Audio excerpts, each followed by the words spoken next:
Se você voltar na sua Bíblia, você pode ler depois isso, o Senhor estabeleceu como seria a ordem do culto em todo o Antigo Testamento. E quando o povo buscava a Deus, o primeiro ato que esse povo tinha que fazer diante de Deus era exatamente sacrifício por causa dos seus pecados. Os sacrifícios iam desde ofertas que eram feitas individualmente, oferecendo ao Senhor sacrifício para o perdão dos meus próprios pecados, sacrifícios que eram feitos pelo pai da família, pelo patriarca, por toda a sua família, sacrifícios que eram feitos pelos príncipes, ou seja, que esses príncipes chegavam a essa família de Levi, aos sacerdotes ordenados por Deus, para que eles oferecessem a Deus um sacrifício em nome deles, em nome de suas famílias, em nome de seu principado, em nome da sua tribo. E esse processo representativo, ele terminava com um sumo sacerdote. Então, uma vez por ano, o sumo sacerdote, o líder máximo dentro da religião judaica, ele oferecia a Deus um sacrifício por ele mesmo e por todos, para a purificação de pecados. Isso tinha que ser repetido periodicamente, por quê? Porque nenhum desses sacrifícios era suficiente para cobrir todos os pecados dos homens. Eu apenas oferecia sacrifício pelos pecados que eu tinha cometido até aquele momento. E se na saída do tabernáculo, se na saída daquele momento de culto, eu tropeçasse em alguém e ficasse nervoso, eu já estaria na mesma condição que eu estava antes de entrar. E então esse processo era um processo infindável.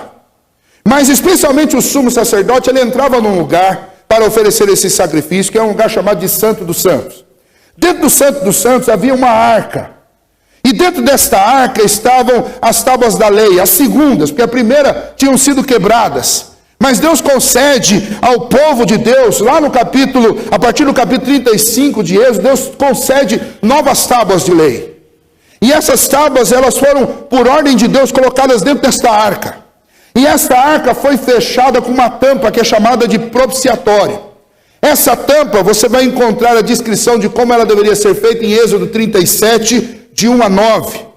Você vai encontrar esta tampa também registrada lá em Levítico capítulo 16. E sobre esta tampa foram confeccionados por artesãos, por ordem de Deus, 2 querubins, com as asas estendidas, um de frente para o outro, sobre aquela tampa que é chamada de propiciatório.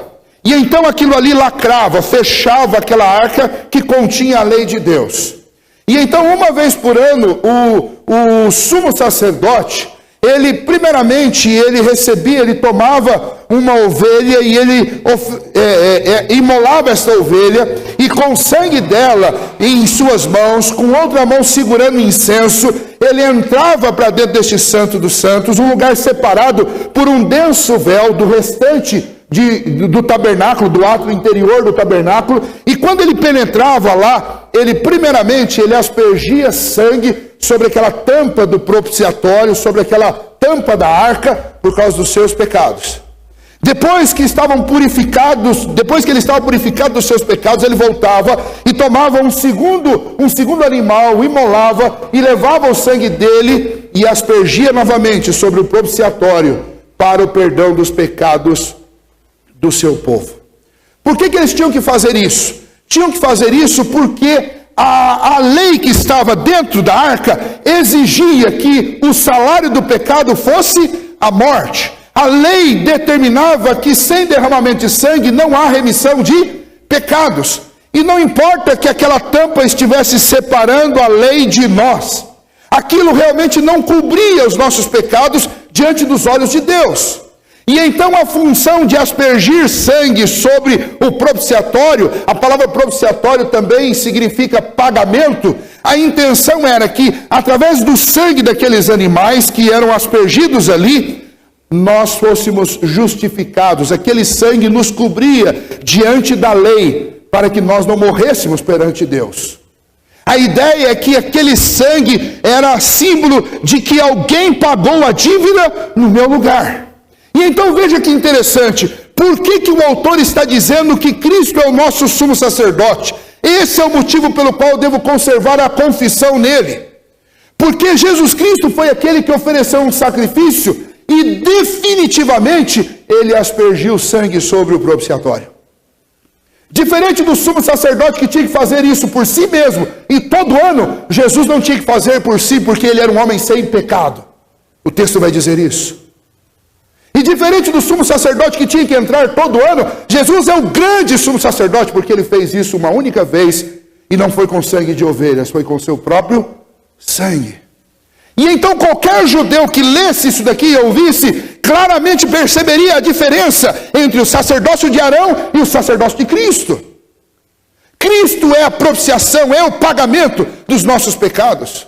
Cristo se interpõe com seu próprio sangue entre a lei e nós. E é Ele que nos justifica diante de Deus dessa lei que nós não conseguimos cumprir.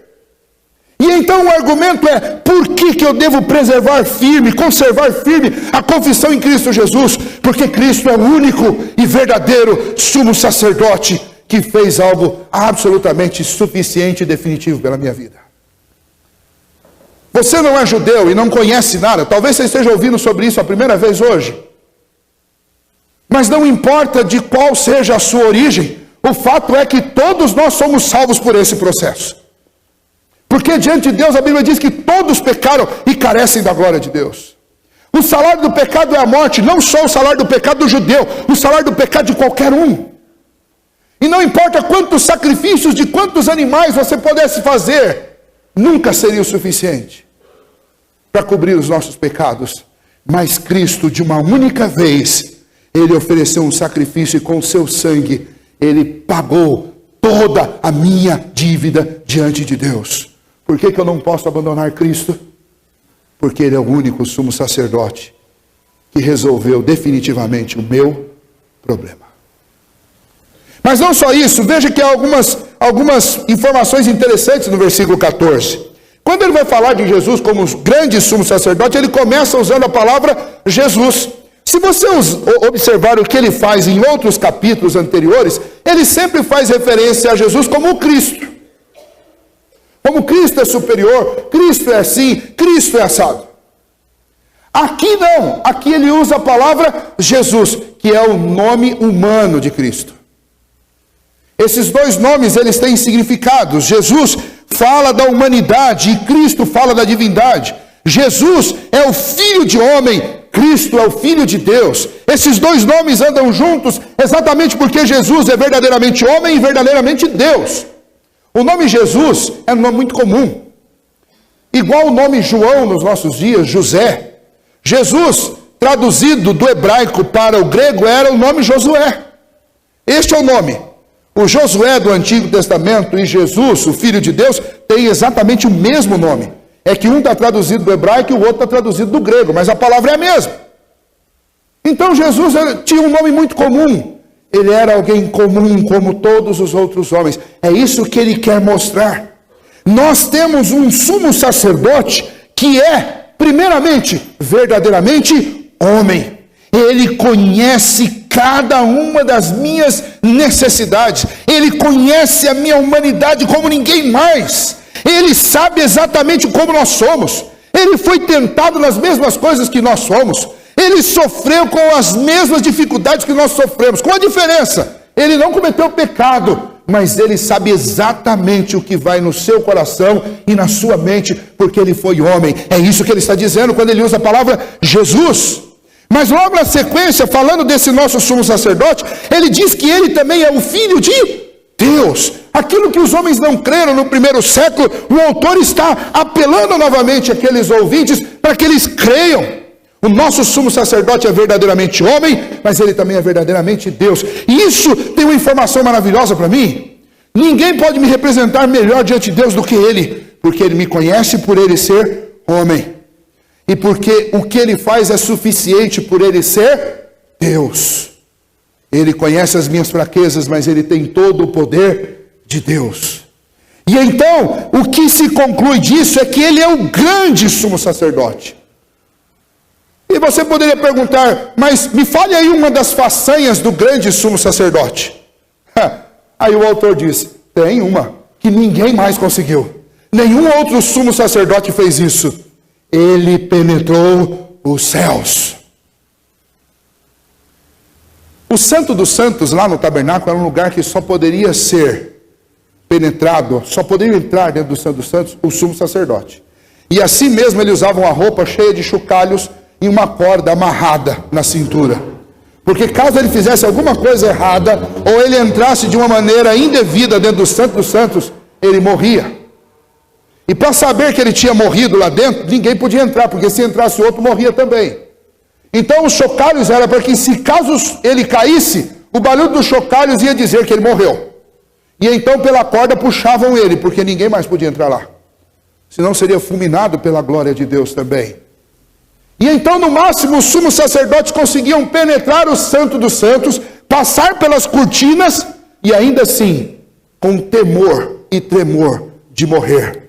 Mas quem é Jesus? Jesus é aquele que não penetrou um véu, ele penetrou os céus. Quando nós pensamos na vida eterna, quando nós pensamos em Deus, nós temos o hábito de olhar para cima. E então nós descobrimos que o firmamento nos separa de Deus. Nós percebemos que por mais que a gente suba e pegue um foguete e atravesse a atmosfera e conheça a estratosfera e conheça o universo e viaje galáxias, nós nunca chegaremos a Deus. Mas a palavra de Deus diz que Jesus, sim, ele penetrou os céus. Sabe aonde Jesus faz intercessão e mediação pela minha vida? Não é aqui dentro de um templo, dentro de uma igreja, não é atrás de um véu, dentro de um tabernáculo. Ele é o mediador e ele faz intercessão pela minha vida diante do trono de Deus. Porque ele, sim, eu posso ter certeza, ele penetrou os céus. Os apóstolos e aproximadamente 500 pessoas o viram ressurreto e o viram ascendendo aos céus. Testemunhas oculares que viram isso. Ele penetrou os céus. E então este autor está dizendo: por que vocês não podem abandonar a fé? Vocês não podem abandonar a fé, porque esta fé que vocês receberam é a verdade. Vocês têm que permanecer nela, porque esta fé é a fé em Cristo Jesus, o verdadeiro homem, o verdadeiro Deus, o grande sumo sacerdote, que realmente resolve o nosso problema diante de Deus. Diferente de nós, ele foi tentado, mas ele não pecou. Isso lhe dá autoridade muito maior do que a autoridade que Arão tinha. E então o argumento dele, finalizando, é o argumento de que Jesus é o sumo sacerdote superior a Arão. E então, por causa disso, porque eu tenho uma confissão num Cristo que é o verdadeiro sumo sacerdote, não posso abandonar essa confissão, o que eu devo fazer em face das perseguições, das dificuldades, das incertezas da vida, das tentações? O que eu devo fazer? E então ele termina dizendo, ou fazendo um encorajamento. O versículo 16, ele nos encoraja, ele fala: acheguemo-nos, portanto, confiadamente, junto ao trono da graça, a fim de recebermos misericórdia e acharmos graça para socorro na ocasião oportuna. A palavra importante aqui é confiança. Confiança é sem medo. Busque ao Senhor sem medo. Fale com o Senhor sem medo. Converse com o Senhor sem medo. Descanse no Senhor sem medo. Ah, pastor, mas eu fiz isso, eu fiz aquilo, eu sou assim, eu sou assado. O convite da palavra do Senhor é que você creia em Cristo Jesus. Você se renda diante dele. E você o busque com confiança. E então, por que eu posso chegar com confiança diante de Deus? Porque ele tem uma aliança graciosa. Para você que já creu, e para você que ainda não creu e precisa crer em Cristo Jesus. Ele te recebe como você é. Ele quer transformar a sua vida, ele quer mudar a sua vida, e ele quer te dar uma segurança que nada nessa vida pode dar. Por que eu posso chegar com confiança diante desse trono? Porque o nome já diz, esse trono é o trono da graça. Eu não vou sofrer diante desse trono, porque esse trono não é o trono do merecimento. E é interessante que essa ideia de trono, ela é extraída daquelas cenas de monarquia, onde você tem um grande rei sentado sobre uma cadeira poderosa, um trono elevado, e quando alguém faz alguma coisa errada, trazem essa pessoa diante do rei. E essa pessoa se humilha, reconhece os seus erros, e o rei então estende o seu cetro e declara o perdão, ou concede ajuda, ou concede aquilo que a pessoa está precisando. É esta cena de monarquia que o autor da carta aos Hebreus está invocando na nossa cabeça. Imagine o trono da graça, é o trono onde Deus concede perdão aos homens, é o trono onde diante do Senhor Jesus Cristo intercede pela sua vida, Ele leva o seu nome lá, Ele leva as suas necessidades, e Ele diz ao Pai: eu sei o que eles estão passando, porque eu passei por isso. Por que você não precisa ter medo de falar com o Senhor e de levar suas necessidades diante de Deus? Porque diante do Senhor tem um mediador que diz: eu sei o que eles estão sentindo. Eu conheço a dor deles. E então, deste trono de graça, há uma certeza que de lá saem para a minha vida misericórdia. Misericórdia tem a ver com o passado. Guarde isso. Final do versículo 16: para recebermos misericórdia e acharmos graça para socorro em ocasião oportuna. Do trono de graça sai, primeiramente, misericórdia. Misericórdia para quê? Misericórdia para resolver os meus problemas do passado, aquilo que já foi feito. Eu preciso que Deus haja comigo com a não justiça. Misericórdia significa não justiça. Ou seja, o que eu mereço de Deus? Eu mereço um ato de punição justa da parte de Deus. Mas com o que Ele me trata? Ele me dá misericórdia. Ele pega as minhas culpas e Ele as lança sobre o filho dele, e o seu filho paga todas essas minhas dívidas lá na cruz do Calvário. Então, em relação ao seu passado, o trono de graça é um lugar de misericórdia. Ah, pastor, mas meu passado é negro. Eu quero dizer para você o que o passado de todos nós é. E quem nos livrou deste passado foi Cristo Jesus. Porque do trono de Deus veio misericórdia sobre as nossas vidas. E as coisas do passado foram lançadas nas profundezas do abismo, para que ninguém mais as use contra nós. E então deste trono não vem só aquilo que resolve o problema do meu passado. Desse trono também vem aquilo que resolve o problema do meu presente e do meu futuro. Graça para as ocasiões oportunas. Significa que deste trono vem o socorro na hora certa. Não é para depois, e não é antes da hora, é na hora certa. Significa que quando nós oramos, como nós lemos em Apocalipse, o céu fica em silêncio. E do trono de Deus uma resposta vem no momento certo para mim e para a sua vida. Por que eu não posso abandonar essa confissão? Porque eu tenho verdadeiramente um sumo sacerdote que é grande e é superior. Eu não posso abandonar essa confissão porque eu tenho acesso ao trono de Deus. Tem muita gente que se orgulha de ser amigo de gente famosa. Então quando alguém está passando por um problema, essa pessoa diz: não, olha, eu tenho um amigo, se eu falar com ele, ele resolve o seu problema. E para você que não é um amigo, você fica: nossa, eu queria ter um amigo assim, que resolvesse os meus problemas. Jesus Cristo é esse amigo. Ele tem acesso a um trono do qual não há problema que não tenha solução diante desse trono. Porque esse trono é o trono daquele que governa o universo e controla todas as coisas. Você está com algum problema? Então você precisa de Cristo. Não é porque Ele vai solucionar os seus problemas e deixar você numa boa, não. É porque Ele vai te mostrar por que você está passando por seus problemas. Ele vai te mostrar qual o propósito dos seus problemas. E Ele vai te acompanhar, vai te socorrer no meio dos seus problemas. Este é o verdadeiro socorro. Eu não preciso de gente que venha me tirar dos meus problemas. Eu preciso de gente que venha me acompanhar junto com os meus problemas.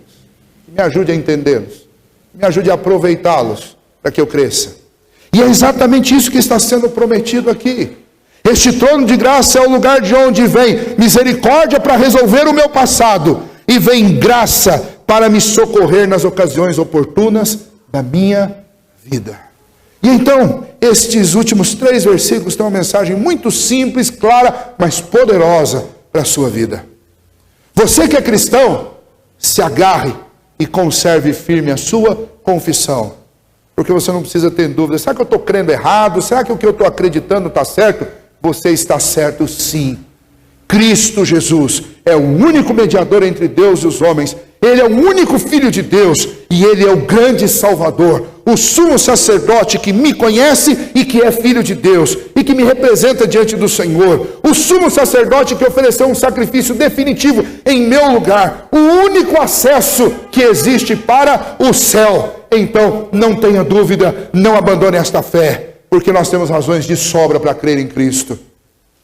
Você é cristão, lembre que o Senhor te ouve no seu trono de graça e que Ele te socorre. Então não deixe que as lutas, as tribulações, as tentações dominem você. Lembre que você tem um Deus que está te ouvindo em todo o tempo.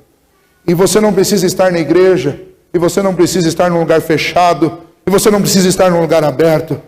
Basta que em qualquer lugar onde você estiver, você se volte para o Senhor e busque socorro, e Deus vai te oferecer auxílio, vai te oferecer a companhia, Deus vai te ajudar. Não duvide disso, lembre disso. O Senhor está sempre ao lado do seu povo e Ele o socorre. Se você nunca tinha ouvido falar sobre isso, ou se você não crê ainda em Cristo Jesus, ou tem andado por aí atrás das religiões as mais diversas, aquelas que não têm a palavra de Deus como sua única regra de fé e prática, se você tem muitos mediadores diante de Deus, se você coloca dentre este quadro de mediadores pessoas